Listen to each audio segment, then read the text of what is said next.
Hello dear readers and subscribers. If you want to professionalize your artistic business and practice, it is important to track and document every single artwork you declare as your oeuvre. Therefore, in this video, we will discuss setting up an overview document, which will be both your art inventory as the starting point for your so-called catalogue raisonné, providing clear instructions and industry-approved guidelines, and offer a ready-to-use template to professionalize your art business in minutes. Organizing your art or setting up an inventory might sound as quite tedious, inferior, and redundant tasks.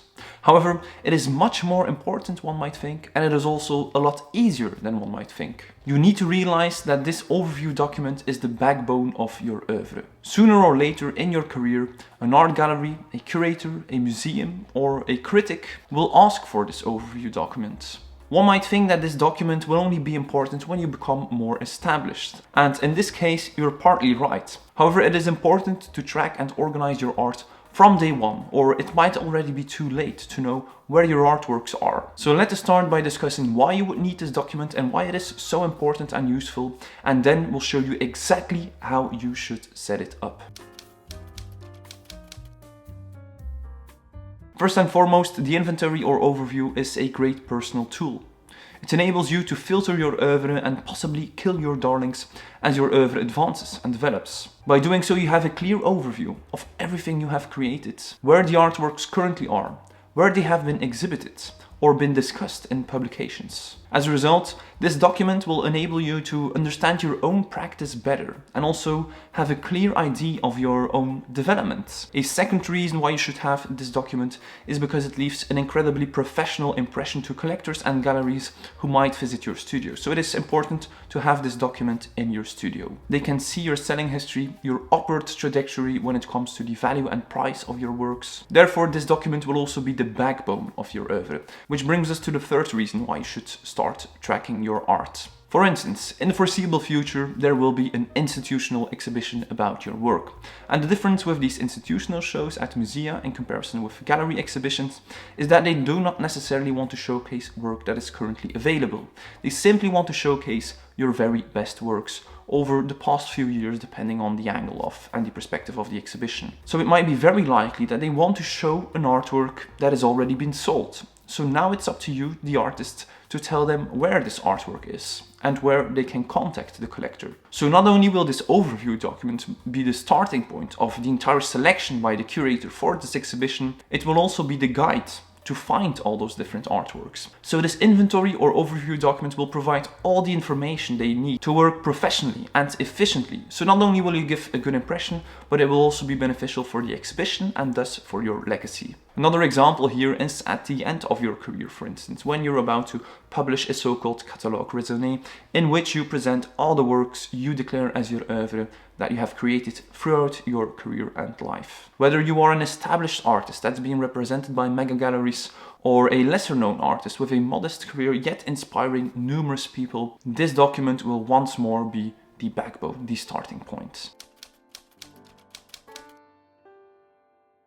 So now that we have established why you should have this document, let's talk about how you should set it up and what information it should include. Here I can immediately start with some very good news.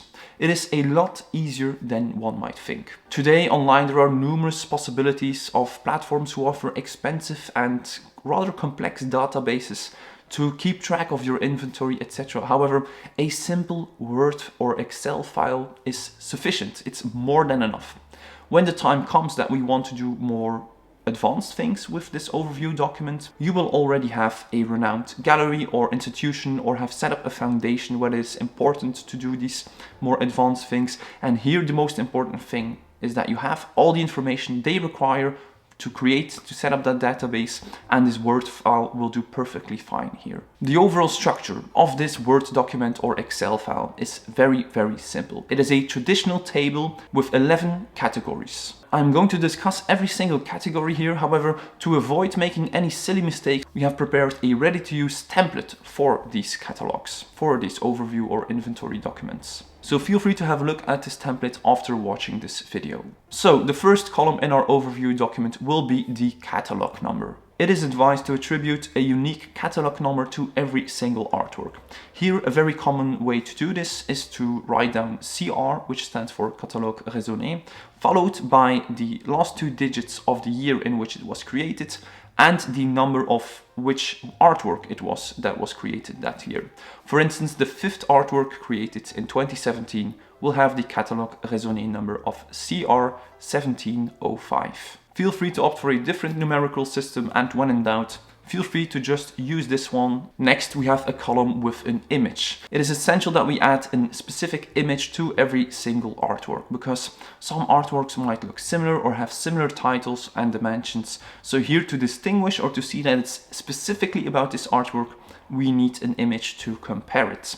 It is important here to just show the image, so try to crop it out and don't show it, for instance, in an exhibition environment, or worse, in a decorative set in a home, for instance, above a couch. So simply insert a small thumbnail of the artwork in question, but feel free to use a large image file for this purpose. If you would lose your high resolution images, you always have them here stored in your file itself. Next, we start with the metadata that cannot change, starting with the title. Write down the title of every single artwork, and if you, for instance, would have artworks with similar titles or that are untitled, make sure to number them as well. For instance, untitled number 5, or use the catalog number from the first column to use it to refer to it specifically. This can be most helpful when a collector is interested in a specific artwork, or when you're talking with your gallery. Next, we have the year. Straightforward, the year or years in which the artwork was produced. Up next, we have the medium and materials that were being used in this artwork. Here, I want you to really specify every single medium that has been used. For instance, if you are an artist in mixed media painting, don't just write down mixed media, but specify every single medium you've used. For instance, write down acrylic paint, charcoal, oil pastel, sand, and varnish on linen canvas with a wooden artist frame. If your artwork is part of an edition, for instance a print on Hanemölle paper of which 6 editions exist and 2 a piece, specify this aspect here as well. Next, we have to enter all the dimensions of the artwork, meaning all 3 dimensions, even if you're creating 2-dimensional art, such as paintings or drawings. An example here with a painting of 40 by 40 centimeters and 5 centimeters thick. Also mention them in inches, which will be 16 by 16 and 2 inches thick. If you have an artwork that is so 2-dimensional because it is on paper, make sure to also include the dimensions for the paper itself and when it is framed. An example here would be 40 by 40 centimeters and 16 by 16 inches, the paper itself, followed by 50 by 50 by 2.5 centimeters or 20 by 20 by 1 inch framed. Next, it is essential to document the current location of the artwork. This can be the artist studio or your gallery who is storing your artwork, so that you know in which gallery the artwork is currently stored. For sold artworks, you simply specify the collection in which the artwork is currently located, and also add perhaps the contact details of that collection in question, or simply make sure that you can find those contact details in your central contact list, which is another document that we're going to talk about in another video. If the artwork has moved a couple of times from collection to collection, make sure to include all the different collections so you have a complete provenance, and do this chronologically in descending order, meaning at the top we have the most recent, the actual collection of this day. Next, we have a column for the exhibition history, meaning all the exhibitions in which the artwork has been featured.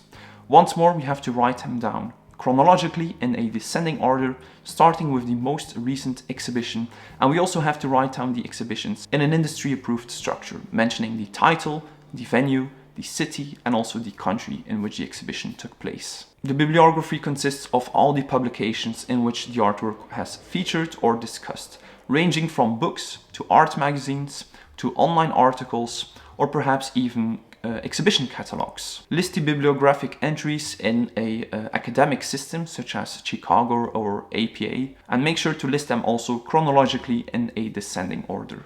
Now, the second to last column is the price, or the realized price. Here we're simply going to write down the retail price when the artwork is available and not sold yet, and when it has been sold, we write down the realized price. But here it is also very important to write down which dealer sold the artwork, and more importantly, the year in which the artwork was being sold, because your prices will vary over time, hopefully in an upward trajectory. If the artwork has been sold multiple times, for instance on the secondary market, we're going to write down every single sale. We conclude our columns in this overview document with the current status of the artwork. And here we can select from available, unavailable, gifted, sold, or destroyed.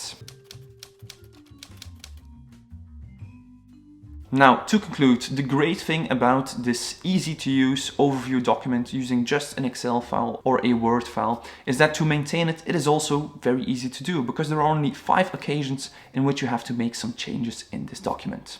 The first is when you have created some new works. The second is when you just had an exhibition, so you have to update the exhibition entries. A third option is in case of a sale or a gift when an artwork enters another collection. Fourth is when there was a publication about your work, so you can mention the bibliographic entries. And to conclude, a fifth option is when you are filtering your works and removing them from your oeuvre, or simply have destroyed a couple of pieces because you no longer like them. By doing so, you will have professionalized your art business with this single and easy to use document. And if you're wondering which other documents you should have to professionalize your art business, make sure to have a look at our overview page with all career tools and documents for artists next, or simply consult our main overview page with career advice for artists next. Thank you so much for tuning in today. Feel free to watch our video on the very best art cities in the world next. Support us on Patreon and please consider subscribing to stay posted for more contemporary art. Bye.